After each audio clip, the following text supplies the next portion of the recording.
Welcome to our professional development plan. My name's Tim Keeley and I want to take you through our project. Have a look at the flow chart to the right of this video because there's 3 routes to take through our plan. Number 1, use our materials in your classes. Get familiar with different approaches to using music. Read some teaching books, then use your inspiration to make new lessons with music and topics that your students will love. You can use songs for any level of student. Ours are designed for upper intermediate students. Number 2, for those of you who want to take a little more time, keep a reflective diary.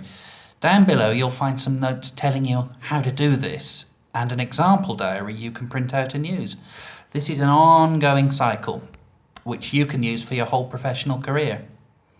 Number 3, involve your mentor or director of studies or even one of the other teachers. We've produced an observation form to be completed by an observer while you teach and a feedback form to be completed together after the lesson. Now there's some links to some really interesting internet resources about observing classes down below. Now I'm sure that you've used music in your lessons and you've got lots of ideas, and at the bottom of this page, if you click on the tree, you'll find some useful notes from the internet on how to use music in class. My golden rules are: number 1, don't just pick a song that rocks. Start with your lesson aims. Think about the skills and the outcomes that you want from your students. Then pick a song which will help you achieve these aims. Now this will help you reflect on your choice and enable you to choose suitable music for yourself, more appropriate to your students and your learning context.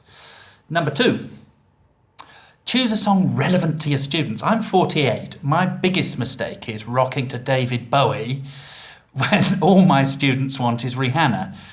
And remember, if you're not a teenager, there is no way you are ever going to be cool. Number 3, be careful with the content. Remember the acronym PARSNIP, P-A-R-S-N-I-P,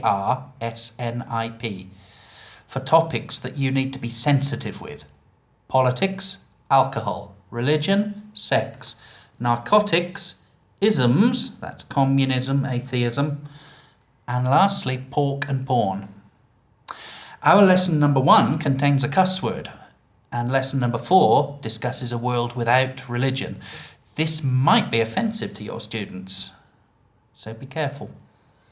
Number 4, don't just use your song as a gap fill. Think about how it can fit into a methodology or an approach. Whether you're using TPR or task-based learning, whether you're teaching writing or listening, think about how the audio fits with your methodology. At the bottom of this page, click on the books picture, and this is our suggested reading list to give you a better idea of the principles that we used in our lessons. Now, remember, 1, pick your aims first, then choose a song. 2, be relevant with your choice to your students.